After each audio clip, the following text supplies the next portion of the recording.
बिस्मिल्लाहिर्रहमानिर्रहीम। लाखों करोड़ों दुरूदो सलाम मोहम्मद मुस्तफ़ा सल्लल्लाहु अलैहि वसल्लम और आले मोहम्मद पर। मैं हूं उमर दराज गोंदल। हमने अमेरिका की नई एडमिनिस्ट्रेशन की या उनके दबाव की या उनकी फॉरेन पॉलिसी का क्या मुकाबला करना है कि हमसे एक शख्स जो नुमाइंदा खुसूसी या एलची मुकर्रर हुआ है वो नहीं संभाला जा रहा और वो मुसलसल हम पे दबाव डाल रहा है और हम उस दबाव के अंदर आ रहे हैं। रिचर्ड ग्रेनल आप जानते हैं, उसमें किसी तारुफ के मोहताज नहीं है। और अब आज उन्होंने रिचर्ड ग्रेनल ने उठते ही जो सबसे पहले काम किया है वो एक ARY के जो एंकर हैं वसीम बादामी, उनके हवाले से उन्होंने जो है वो तबीयत उनकी साफ की है। कैसे वो आपको बता देता हूं कि उसमें उन्होंने क्या कहा है या क्या वो कहना चाह रहे हैं, जिससे आपको अंदाजा होगा। अच्छा, वो उन्होंने एक जो शो वसीम बदामी के शो जिसमें हनीफ अब्बासी बैठे हुए थे उसको उन्होंने कोट किया और लिखा कि I don't know you Wasim, Wasim मैं तुम्हें जानता नहीं हूं, लेकिन but I see you call journalist yourself a journalist, लेकिन मैंने देखा है तुम अपने आप को जर्नलिस्ट कहते हो। सारी बातें उन्होंने करने के बाद जो है उन्होंने जहां तक ये कहा कि मुझे उम्मीद है पाकिस्तान के लोग देखेंगे कि आप जिंदगी गुजारने के लिए झूठ का सहारा लेते हैं, आप हकीकी सहाफी नहीं हैं। और आखिरी लाइन उन्होंने लिखी कि यू लॉस योर क्रेडिबिलिटी, यानी आपने अपनी साख खो दी है। लेकिन उसके साथ ही उन्होंने एक बार फिर कहा कि I believe Imran Khan should be release from jail because the prosecution of him was for politics. और उनके मुताबिक उनका मैं दोबारा कह देता हूं, और इमरान खान को जेल से रिहा होना चाहिए। उसकी वजह यह है कि उनके खिलाफ ये जो केसेस हैं ये सारे के सारे सियासी या उस सियासत की वजह से हैं।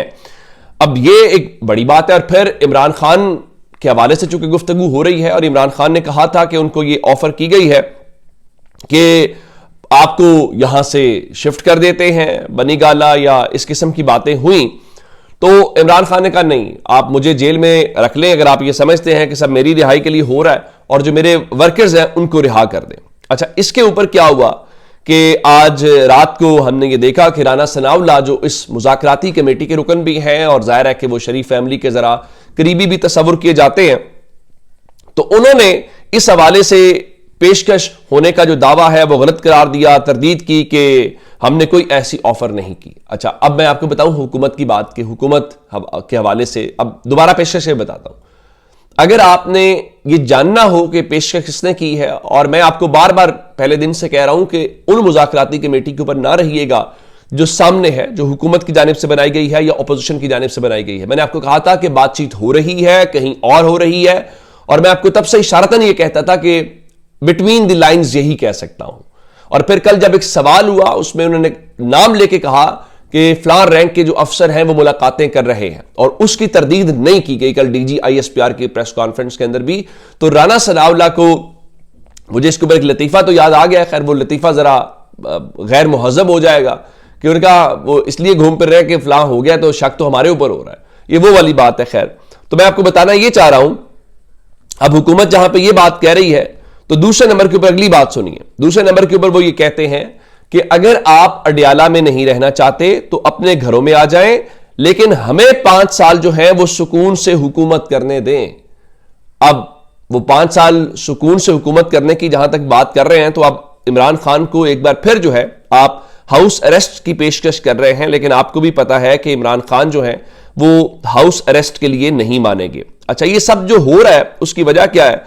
उसकी वजह जाहिर है वो रिचर्ड ग्रेनल वाला जो मैंने आपको शुरू में बताया कि वो हमसे संभाले नहीं जा रहे, और वो रोजाना की बुनियाद के ऊपर कोई ना कोई पाकिस्तान से मुताल्लिक ट्वीट भी कर रहे हैं। और मेरा नहीं ख्याल कि कोई एक दिन भी गुजरा हो जिसमें उन्होंने इमरान खान की रिलीज की बात या रिहाई की बात ना की हो। अब आपको पता है कि इस्लामाबाद से नई सख्तियां और नई पाबंदियां जो है वो क्या है, या नई जो चीज क्या हो सकती है, और वो क्या है?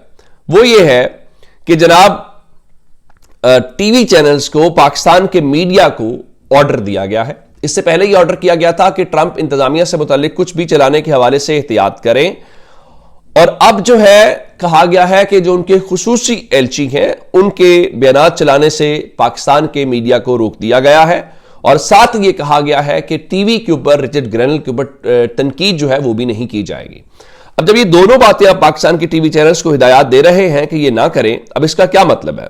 इसका मतलब बड़ा वाज़ेह है कि प्रेशर आपके ऊपर है, लेकिन अब उधर से फिर वो जब इन चीज़ों का ज़ाहिर है उनकी एम्बेसीज यहाँ पे हैं और वो यहाँ पे रोज़ाना की बुनियाद पे रिपोर्ट्स भेजती हैं, और अमेरिका में जब ट्रांजिशनल पीरियड शुरू होता है, ट्रांजिशनल पीरियड का मतलब ये होता है जब इलेक्शंस नवंबर में होते हैं और 20 जनवरी को नया सदर आता है, तो इस दौरान तमाम उनके सिफारत खाने उनको सदर को रिपोर्ट भी करते हैं, चीज़ें वो जो चाहें, यानी ट्रंप इस वक्त चाहें और वहां के स्टेट डिपार्टमेंट को कहें कि आए जी मुझे ब्रीफ करें, तो वो बाउंड है उसको ब्रीफ करने के हवाले से।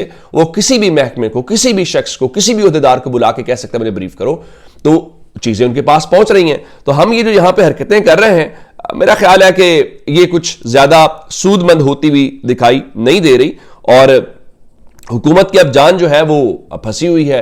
एक नजर से एस्टैब्लिशमेंट भी इस हुकूमत के ऊपर पूरे एतमाद नहीं है, क्योंकि वो लाइन नहीं ले पा रहे या बयानियां नहीं बना पा रहे जो उनका ख्याल है। अब देखिए ना कि कल DGISPR की प्रेस कॉन्फ्रेंस थी, राना सनाउल्लाह ने भी वहां पे गवाही दी, उनका ट्वीट आया हुआ है। फिर रात को नजम सेठी ने बताया कि 2008 से 2018 तक सेटलमेंट के लिए 14 मुज़ाकरात हुए और बातचीत करके रोकने की कोशिश की गई। गुड तालिबान बैड तालिबान कहा गया। सिर्फ इमरान खान के सर पर इल्जाम धरना गलत है, ये एस्टैब्लिशमेंट की पॉलिसी थी। ज़ाहिर है इमरान खान से पहले भी तो आप ये सब करते रहे, या नाम लिए जा सकते हैं कि सवाद का मुआहदा क्या इमरान खान ने किया था, और बहुत सारी बातें हैं की जा सकती हैं। तो ये इस दौरान भी एक चीजें हैं। और फिर तहरीक इंसाफ बड़ा सख्त रद्दमल कर दे रही है, और इवन मैं आपको हैरान हूं तहरीक इंसाफ की सतह पर जा रही है। शौकत बस्सा साहब जो सेक्रेटरी तलात पंजाब है, उन्होंने तो इवन ये भी कहा कि DGISPR को तब्दील कर दें, और उनका जी इस किस्म की तो प्रेस कॉन्फ्रेंसेज रोज जो है वो मुस्लिम लीग नून के तर्जुमान जो है वो इमरान खान और तहरीक इंसाफ के खिलाफ करते हैं।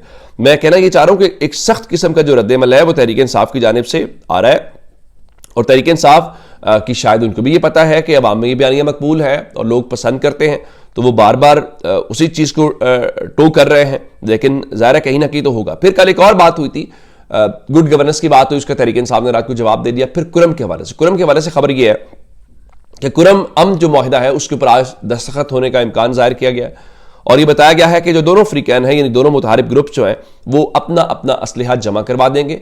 और चूंकि एपिक्स कमेटी की इजलास में भी यही तय हुआ था कि इसको असलहे से पाक किया जाएगा, तो होपफुली अगर ये हो तो ये बड़ा अच्छा है, क्योंकि वहाँ पर कुछ सूरत हाल अच्छी नहीं है, और इस वक्त धरने भी जारी हैं, एहतजाज भी हो रहा है। ज़रा इंसानी ज़िंदगियों का मसला है, इसमें किसी फ़िरके का, किसी ग्रुप का, किसी सियासत का, किसी हुकूमत का, किसी भी चीज़ का लेना देना नहीं है। लेने देने से मुराद है कि नंबर 1 जो प्रायोरिटी है वो इंसानियत और इंसान है वहाँ के लोग। और मैंने तो वो इस हवाले से कहा कि ये जो बात थी कि वहाँ पे तो किसी एक जर्नलिस्ट ने लिखा हुआ था कि वहाँ पे तो मरने के लिए जो जहर खाने के पैसे भी नहीं है। तो अब ये सूरत हाल है, तो चले अगर उसका कोई हल निकल आता है, कोई बेहतरी की सिचुएशन निकलती है, तो ये अच्छी बात है। अब आते हैं, मैं जो आपको खबर दे रहा था कि असल खबर पेशावर हाई कोर्ट से आएगी, आपने उसके ऊपर नजर रखनी है। चूंकि कल भी कहा गया और आखिरी प्रेस रिलीज के अंदर भी कहा गया कि जो फौजी अदालतों के फैसले हैं जी, उनके खिलाफ तमाम अपीलें करने का और बाकी कानूनी रास्ते मौजूद हैं, तो हाई कोर्ट तो होती ही होती है, और फिर अब प्रेशर सुप्रीम कोर्ट के ऊपर भी है और ओवरऑल सुप्रीम जुडिशल सिस्टम के ऊपर है। तो मेरी इत्तलात ये है कि पाकिस्तान तहरीक इंसाफ ने ये जो फौजी अदालतों के ट्रायल्स हैं जहां पर सिविलियंस का हुआ है, उनके हवाले से अपील दायर करने का पेशावर हाई कोर्ट में फैसला किया। अब देखना पड़ेगा कि क्या ये सजाओं के खिलाफ अपीलें होंगी, क्योंकि जो फौजी अदालतों में सिविलियंस का ट्रायल है उसका केस ऑलरेडी पेंडिंग है, और वो केस पेंडिंग है सुप्रीम कोर्ट के अंदर, और आईनी बेंच ने उस केस को सुनाना है। अभी ये सर्दी की छुट्टियों की वजह जज साहबान ज़ाहिर है वो काम करते हैं, उन्हें छुट्टियां भी चाहिए होती, तो ये जनवरी के पहले वीक में वापस आएंगे तो ही फैसला करेंगे, और सुप्रीम कोर्ट का फैसला करना चाहिए। पाकिस्तान की बहुत जग हसाई हो रही है। अपना बहुत सारा ख्याल रखिएगा। खुदा हाफिज।